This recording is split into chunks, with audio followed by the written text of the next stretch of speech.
Action కి care of address అయిన John Abraham fans కి గుడ్ న్యూస్ చెప్పేశాడా? తన బ్లాక్ బస్టర్ సిరీస్ ఫోర్స్ 3తో జాన్ మన ముందుకి రాబోతున్నాడా? అయితే ఈసారి కథలో కొత్తగా ఏముండబోతోంది, ఎటువంటి పోరాటాలు ఉంటాయి అని జాన్ ఫ్యాన్స్ ఇప్పటి నుంచి ఆసక్తిగా వెయిట్ చేస్తున్నారు. మరి మొదటి 2 సినిమాలు ఫోర్స్ 1, ఫోర్స్ 2ల కథ ఏంటి, అవి ఆడియన్స్ ని ఎలా మెప్పించాయి? Bollywood action hero John Abraham తన బ్లాక్ బస్టర్ సిరీస్ ఫోర్స్ 3తో మరోసారి మన ముందుకు రాబోతున్నాడు.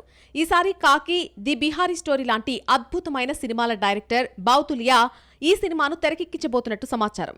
ప్రస్తుతం జాన్ రాకేష్ మారియా జీవిత కథ ఆధారంగా రూపొందుతున్న బయోపిక్ షూటింగ్ లో బిజీగా ఉన్నాడు.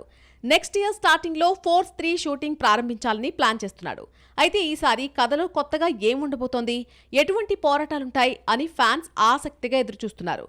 ఈ సినిమాలో ఫేస్ ఆఫ్ కోసం ఒక పవర్ఫుల్ యాక్టర్ కోసం చూస్తున్నామని నిర్మాతలు చెబుతున్నారు. ఫోర్స్ 1 సినిమాలో జాన్, విద్యుత్ జమ్వాల్ మధ్య జరిగిన యాక్షన్ ఎపిసోడ్స్ లాగే ఫోర్స్ 3లో కూడా ఒక పవర్ఫుల్ ఫేస్ ఆఫ్ చూపించబోతున్నారు. ఈసారి జాన్ అబ్రహాం తన కొత్త అవతారంలో ఆడియన్స్ ను ఎలా మెప్పిస్తాడో చూడాలి.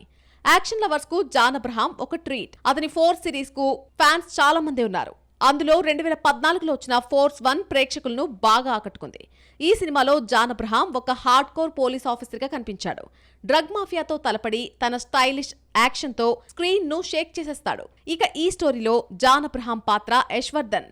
ఈ సినిమా బాక్సాఫీస్ దగ్గర మంచి హిట్టే సాధించింది. John Abraham performance, action sequence and gripping story ఈ సినిమా సక్సెస్ కు కారణంగా నిలిచాయి.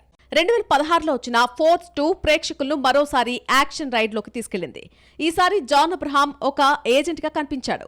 ఈ సినిమాలో కూడా జాన్ అబ్రహాం పవర్ఫుల్ పెర్ఫార్మెన్స్ ఇచ్చాడు. ఈ సినిమా కథ మొత్తం బుడాపెస్ట్ లో జరుగుతుంది. ఈ సినిమాలో జాన్ అబ్రహాం యాక్షన్ సీక్వెన్స్లు, చేజింగ్ సీన్స్, సోనాక్షి సిన్హాతో అతని కెమిస్ట్రీ సినిమాకు హైలైట్ గా నిలిచాయి. జాన్ అబ్రహాం ఈ సినిమాలో కూడా తన సిగ్నేచర్ స్టైల్ ని కొనసాగించాడు. ఈ సినిమా కూడా బాక్సాఫీస్ దగ్గర మంచి కలెక్షన్స్ ను సాధించింది.